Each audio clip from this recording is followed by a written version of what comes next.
All right, now we are on to Protists. This is chapter 21 in your textbook. Up until now, we have been talking about prokaryotic cells, so those that fall in the domain of bacteria and archaea. Now we are going to move on to eukaryotic cells, and it is thought that, according to the theory of macroevolution, that the eukaryotic cells diverged from the domain archaea about 3 billion years ago. So that's according to that theory. If you'll remember correctly, there were some distinguishing features that make eukaryotic cells different from prokaryotic cells. So let's just review this. You should already have a copy of this from when we were comparing the three domains. So the types of cells, again, we're talking about eukaryotic cells in the domain eukarya instead of prokaryotic cells. And I don't know why my little eukaryotic peptidoglycan cell wall doesn't fill in at the very beginning. But the peptidoglycan cell walls are only present in the bacteria prokaryotic cells, so we don't have any of that in our eukaryotic cells. But it's much more organized than the prokaryotic cells. It has membrane-bound organelles, larger ribosomes, and it now has introns. So now, like I said, introns are the portion of the DNA that doesn't get transcribed, if you'll remember that. And I personally just think that we don't know what it does yet, because it has been called the trash DNA for a long time because it gets cut out. But I can't imagine that if we have decided that eukaryotic cells are more advanced, why they would have them, and prokaryotic cells mostly don't. So they must serve some function, but it's not clear just what that is yet. So our eukaryotic cells are found in the kingdom Protista, fungi, plants, and animals.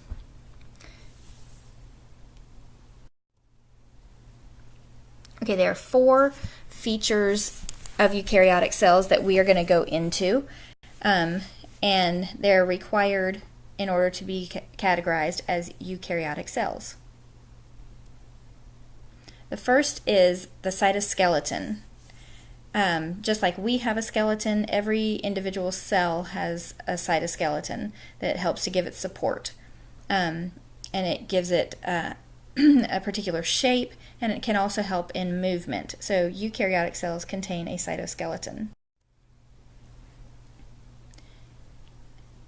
The cytoskeleton of a cell, if you look up here in the left corner, it is stained green for actin, this right here.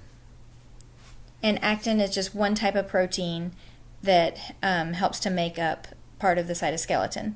So the cytoskeleton has 3 different components to it. The first is microtubules, and microtubules just really act like scaffolding. It helps to shape the cell. It's also like, if you think about train tracks and how things get moved from one end of the cell to another, those are on microtubules. And we'll also see with, like, for the flagella, they're arranged in certain patterns that allow for movement. The second component of the cytoskeleton is microfilaments. That's made up of actin. That's what's over here in this picture on the left. And it's considered a contractile protein. So actin and myosin work together to contract and expand and allow for cell movement. And it's also responsible for cytokinesis. The third component is the intermediate filaments. And those are just additional proteins that add additional structural strength to the cell. I've added this link below so you can take a look at what we call cytoplasmic streaming. And this is just a great video that shows that, and it's kind of hard for me to describe it to you, but basically the cytoplasm within each cell continues to move, and it almost looks like blood flow within a human, if that gives you an image. But I would like you to go over to that YouTube site and just take a look at it so that you know what the cytoskeleton is responsible for. Okay, the second characteristic of a eukaryotic cell is that it undergoes mitosis. So it's a much more organized way to distribute genetic material. If you remember, with our prokaryotes, we had binary fission. So this is much more complex. Okay, the third component of a eukaryotic cell, remember we mentioned that there are membrane-bound organelles. And an example of that would be the mitochondria, the site for cellular respiration within a cell. And then the fourth component would be sexual reproduction in some eukaryotic cells. Some are still asexual, but we have the introduction of sexual reproduction for the exchange of genetic material. And with that, there are 3 different types of life cycles. And just kind of jogging your memory, do you remember what haploid and diploid mean? Haploid being 1 copy of the genetic material, and diploid meaning 2 copies of the genetic material.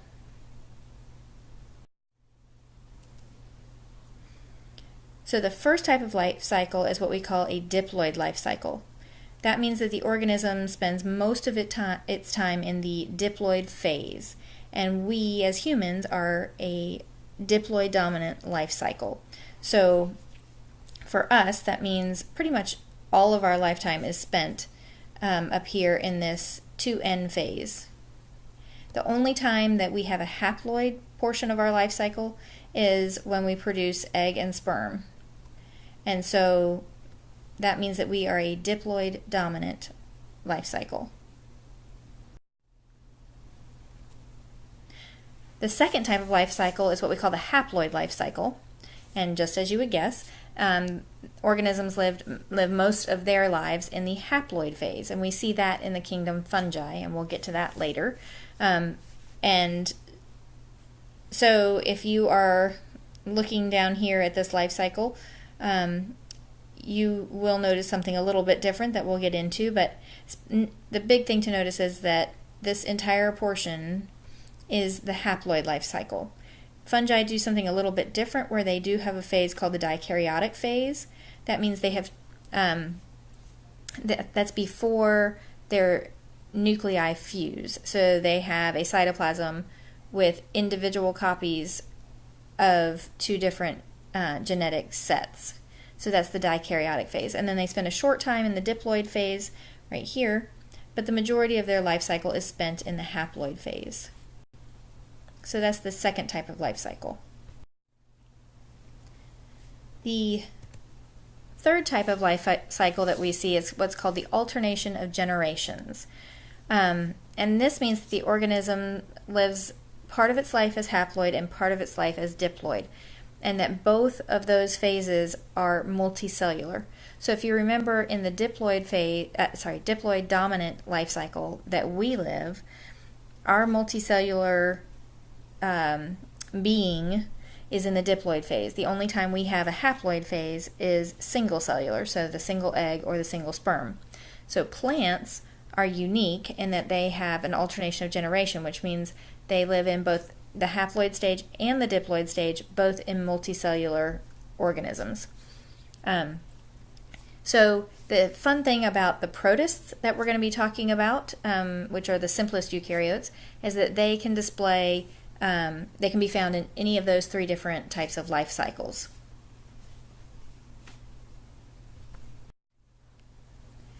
Okay, so now we know we're in the eukaryotic domain. We've discussed the characteristics of eukaryotic cells.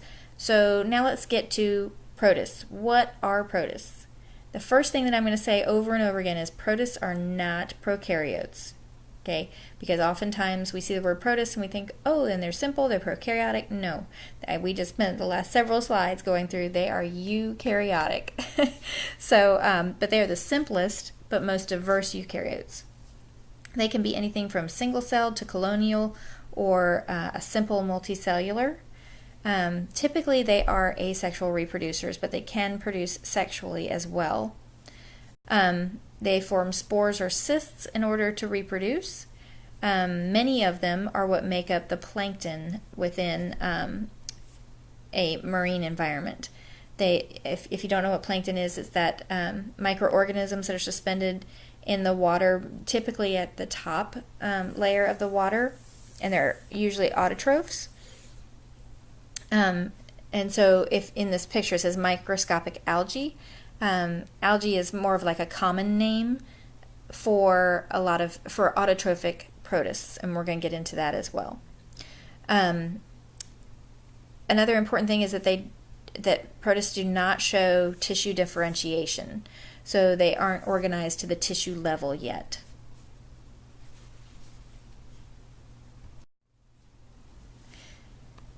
So how is it thought that protists came to be? There is a theory that was proposed by Lynn Margulis in the 1970s called the endosymbiotic theory. And this was her way of explaining how the simple eukaryotic cells came to be. So what the endosymbiotic hypothesis is that there was one particular prokaryotic cell that engulfed a purple aerobic bacteria and managed to engulf it and keep it and not break it down, but begin to use it to produce energy, and that became the mitochondria. Similarly, then after that same type of cell then engulfed a cyanobacteria, which is an autotrophic bacteria, and those properties were kept as well, and that became the chloroplast. So her reasoning for this was specifically that the mitochondria and the chloroplasts have two membranes, so that would pretty much jive with the idea that it was engulfed. So you would have the original purple aerobic bacteria's membrane and then the vesicle membrane that engulfed it. So that would be the two membranes. And then mitochondria and chloroplasts both have their own ribosomes, their own DNA, and they can replicate by themselves. And they're about the same size and shape of other prokaryotic cells. So that is the theory of endosymbiosis, and that was proposed by Lynn Margulis. So I would like you to take a minute, again, I know today you're hopping over to lots of other pages, but to go take a look at this video. It explains the endosymbiotic theory very well, gives you a visual with that. So I want you to take a moment to look at that. Okay, now that you've had a chance to look at the video, see the supporting evidence, this was a hypothesis that was, like I said, put forth in the 1970s. And so now I would like you, because in this class I always want you to be thinking critically, I want you to think of reasons why that theory might be incorrect. Do you see anything that would suggest that maybe that's not how things came to be? And when you've given it some thought, I want you to just write a short paragraph, type it up, and send it to me via email. This will count as one of your additional assignments. I want to see that you're thinking, because one thing I don't like is when we just take everything in as fact without critically thinking about it. So you can just send me a short email. Like I said, it doesn't have to be super long, but I don't want just like 2 sentences either. I want your thoughts to be well thought out, give some support as to what you think. Okay, can't wait to see your responses. So looking on this particular chart from left to right is time. So we start with the first cells basically in this far left, and these would be what we call LUCA, remember when we first talked about that? That would be the last universal common ancestor. And then of course, the breakout between archaea and bacteria. And if you look sort of in the center section, this is where eukarya is going to branch off. And so our eukaryotic cells flowing this way, this is where our aerobic bacteria was engulfed and thought to be the mitochondria, and then later we would have the engulfment of the chloroplasts, or the cyanobacteria that produces a chloroplast. So that leads to our autotrophic eukaryotic cells.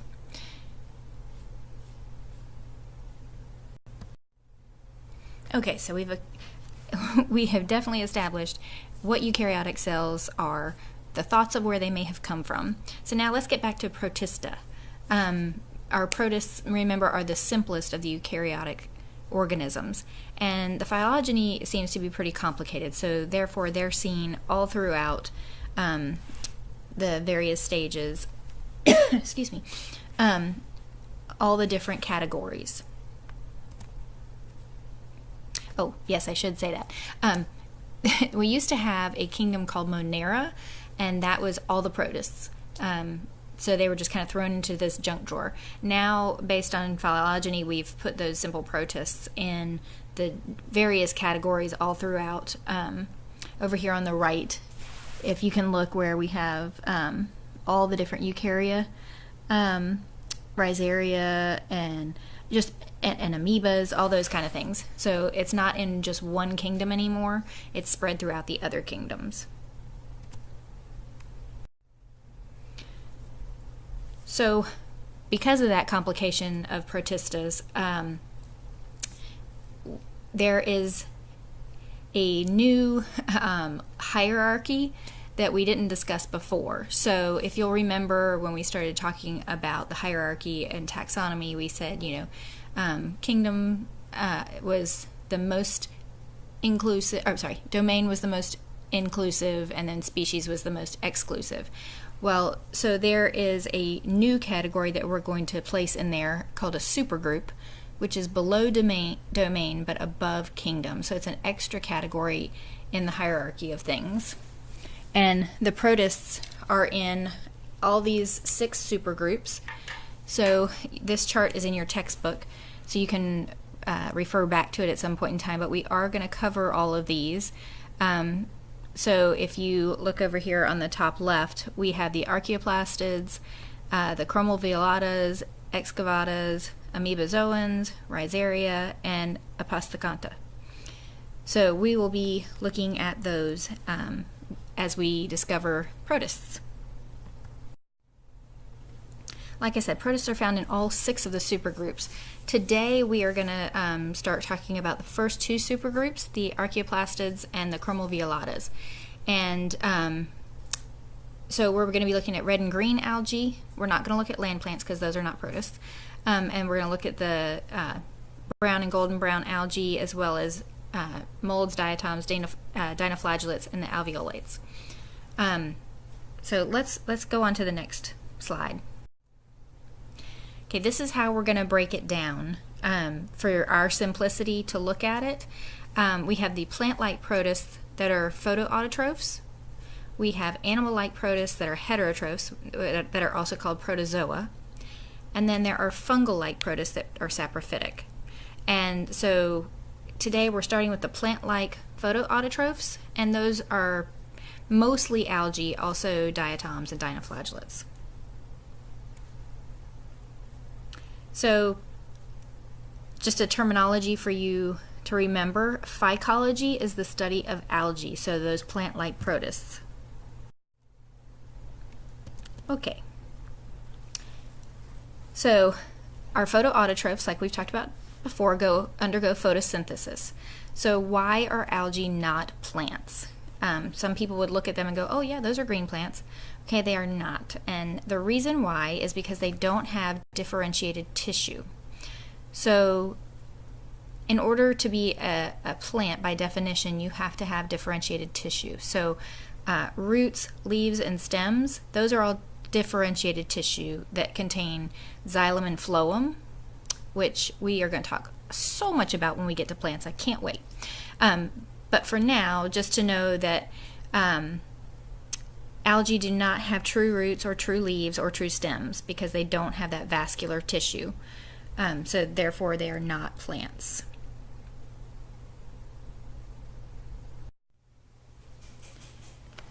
So our plant-like protists, like we said, they undergo photosynthesis, so they're photoautotrophs. And the green algae are in the supergroup Archaeoplastids.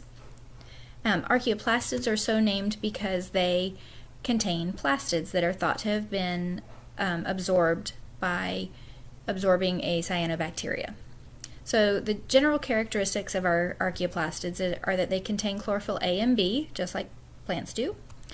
They store food as starch, and they contain cellulose in the cell walls. And for those three characteristics, those are the reasons that the archaeoplastids are thought to be the most closely related to land plants. Okay, but our archaeoplastids are broken down into two main groups. So our green algae falls under chlorophytes and charophytes. So chlorophytes, in favorable conditions, undergo asexual reproduction, and they often have a flagella. And so some examples of this that you will see in lab are Chlamydomonas and Volvox. On the other end of the spectrum are the charophytes. These are the filamentous algae, and they undergo sexual reproduction. And this is the category of archaeoplastids that's most closely related to land plants. And two examples of that you're seeing in lab are Spirogyra and Chara.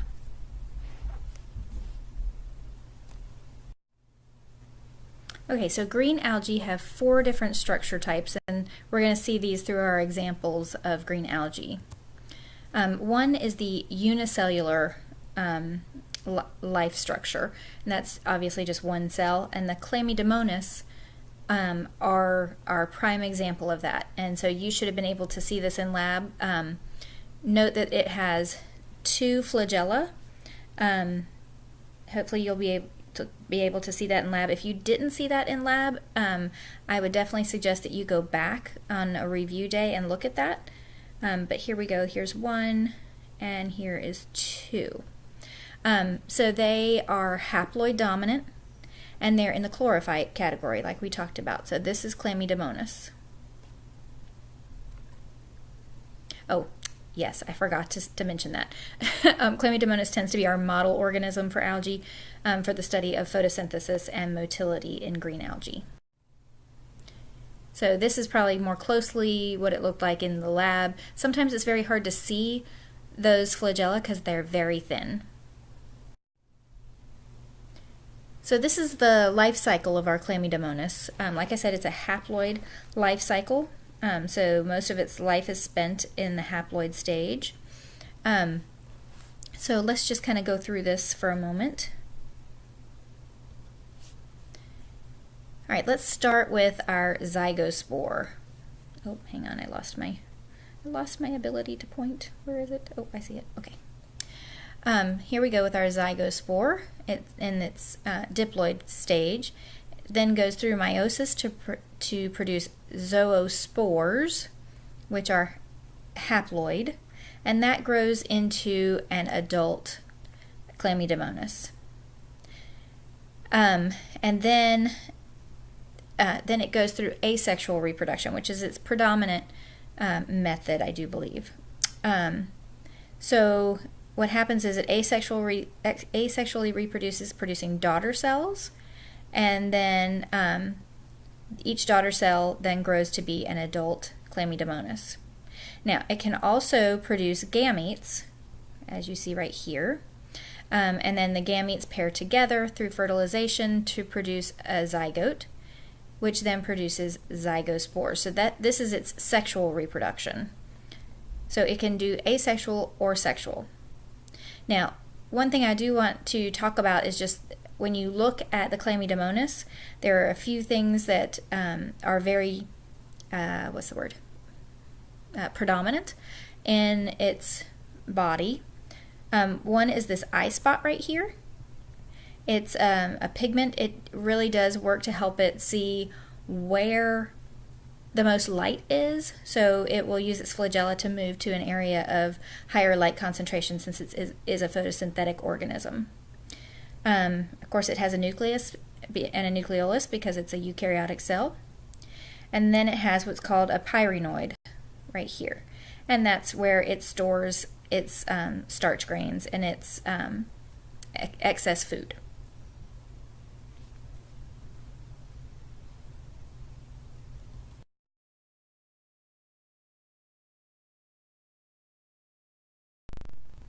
Okay, the second structural form is colonial, and our example of that is volvox. This one is my favorite. When I first saw this, I think I was in middle school, and I thought they were fascinating. They're just so neat looking. I can't wait for you to look at them in lab. So they are a colony of about 1,000 to 3,000 individuals, and those cells live in a sphere. And the outer cells are the vegetative cells. That's they don't reproduce, that's just their regular life form. And then the inner cells in the inner sphere are called the daughter cells, and they reproduce into new colonies.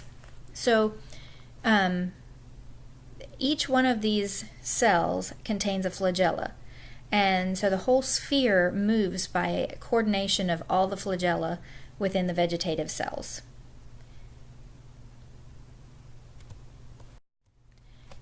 So because I love volvox and it's so cool to watch, there's this video, put the link right here on this slide. I would love for you to just open up a separate window and take a look at this neat video of volvox. It gives you a real sense of what they look like.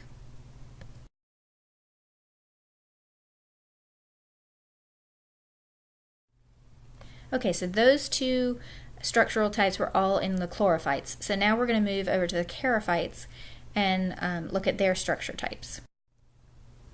So that third structural form is the filamentous form, and our example for that is Spirogyra. This is what it looks like. You have probably seen it on ponds. It kind of has that stringy hair type look to it. But they are long chains of filamentous cells, and so each cylinder contains this chloroplast that is spiral shaped. So it makes it very unique when you're looking at it under the microscope. It's very distinctive, this spiral type of chloroplast. And what happens is the Spirogyra, when they are undergoing photosynthesis, of course, release oxygen, and they keep some of that inside their cell, and that helps them to float to the top of the water, which of course is where most of the sunlight occurs, and so that's beneficial for them when they are trying to photosynthesize. So this is an unbranched charophyte, so just long cylindrical filament of Spirogyra.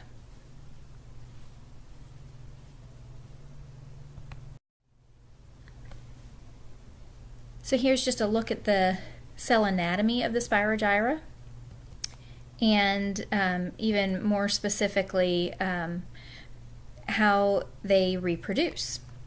It's very fascinating, actually. So okay, let's start with the left. So the chloroplast in a spiral shape, just like we've talked about. Of course, it has a nucleus as well because it's a eukaryotic cell. They do also have small pyrenoids. Remember what we saw those in the Chlamydomonas? That's where they store their excess starch.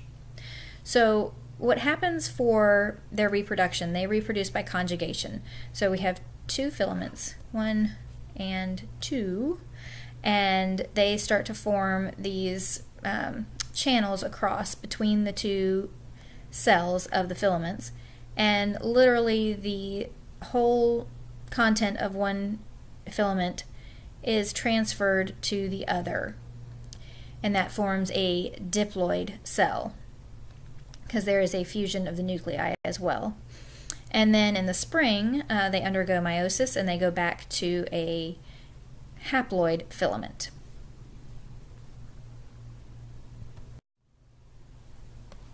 So I wanted to show this to you. This is an algal bloom. You've probably heard of algal blooms before. It's usually when there's an excess of nutrients dumped into waterways. Could be because of a spill, any number of reasons. But when that happens, then the algae tend to over-reproduce, and that's what we call algal blooms. The one on the right makes me laugh.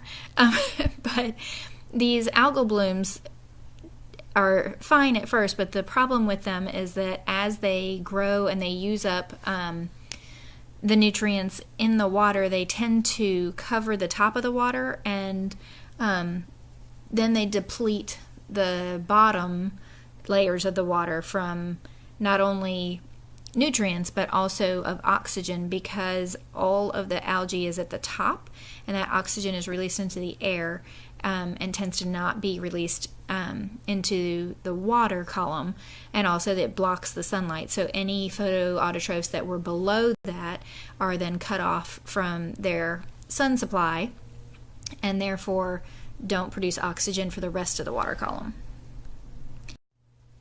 Okay, the fourth form is the multicellular form, and our examples of that are ulva and chara.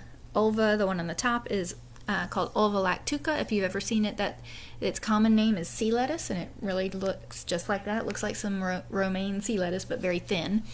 So they usually are, even though they're multicellular, the body of the organism tends to be just a few cells thick. So it's usually not massive amounts.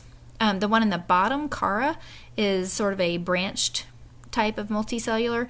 This is the one that is most closely related to our land plants. Remember we talked about the charophytes are the most closely related to them. This one specifically is the one that points to that. So that finishes our green algae that are in the supergroup Archaeoplastids. What else is in the supergroup Archaeoplastid?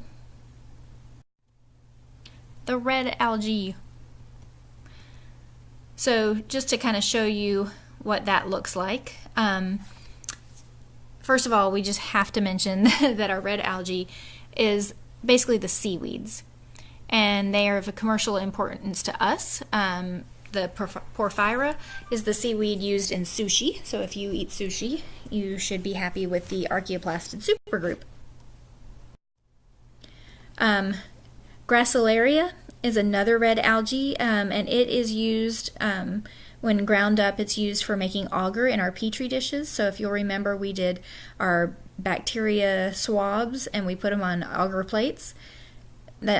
So thank you to Gracilaria to help us with our agar plates.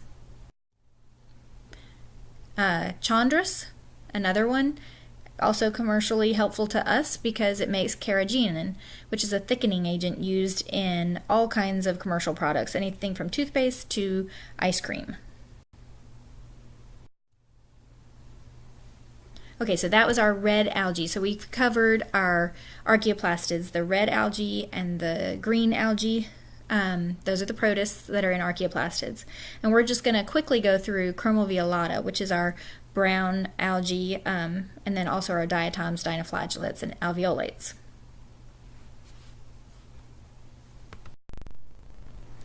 So we're going to finish our talk today of algae by going into the supergroup chromoviolata. And specifically, we are going to look at the subheading of that called stramenopiles. Stramenopiles, that word basically means straw or hair that's thrown down like bedding. And so today we are going to be looking at the brown algae that's in this particular group. We're going to hold off and talk about diatoms at the next lecture, but for now we're going to focus on the brown algae. So brown algae includes our seaweeds, and our of which kelp is the largest, and the largest algae usually having about 30 meters in length. If you've ever been to the coast of California, you may have seen lots of kelp beds. I unfortunately have not had the opportunity to do that, but I actually have had a student from California, and it was so much fun to talk to him and his experience with that environment. It was really cool. Okay, so let's look at the anatomy of our brown algae. There is the blade. Remember, we can't actually call it the leaf because it doesn't have vascular tissue. So hopefully this won't confuse you by having it there, but what I mean is that blade of the algae. And each one of those blades has an air bladder, and that helps the leaf to stay afloat on the surface, so again, to be able to be closer to the sunlight, because even though they're brown, they are still photosynthetic. The reason they're brown is because they have accessory pigments that pick up different wavelengths of light, and that is still used in order to photosynthesize. So you can actually see these air bladders on the example of the sargassum up there. So here are some of those. And what I learned from my student is that you can pop them. They're actually, they remind me of the, that plastic sheeting that you will mail things in that has all those little air bubbles and everybody likes to pop them. This is very similar to that. They have what's called a stipe. Again, it can't be called a stem because it has no vascular tissue, but it is sort of what looks like a stem. It's called a stipe. And then it has the holdfast. And that's what anchors the kelp to rocks underneath, because on the California coast, instead of having a sandy shoreline, it has a rocky shoreline, so it has something to actually hold on to. So that holdfast allows for that. So here are some of the various algae, brown algae, that we see. And fucus, this one here, let me see if I can get to it. This one right here, that is the one that we are going to be looking at in lab. That is kelp. So on our fucus, this is something that kind of confuses people in the lab, so I wanted to make sure that I put it in your video as well. So on the blade, towards the very tips, are these types of air bladders. The whole thing is called a conceptacle. And then it has these little dots all throughout, and those are the receptacles on the conceptacles. Okay, so I just want to make that clear for you for lab.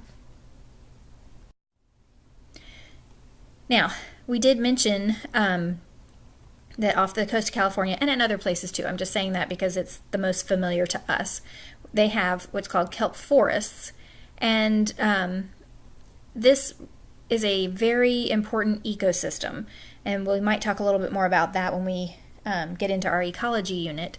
But this is where many fish come to lay their eggs, so there are usually lots of baby fish. It's kind of like a nursery sort of for the Californian coast. So very, very high in biodiversity and very important. So that's one of the areas that people make sure to protect, because without that, then all of our fisheries go downhill fast. So that is all for our algae today, which are, again, our protists that are photoautotrophic. That's what they fall under. So this was our beginning introduction to protists, and we will continue next time with the rest of our supergroups.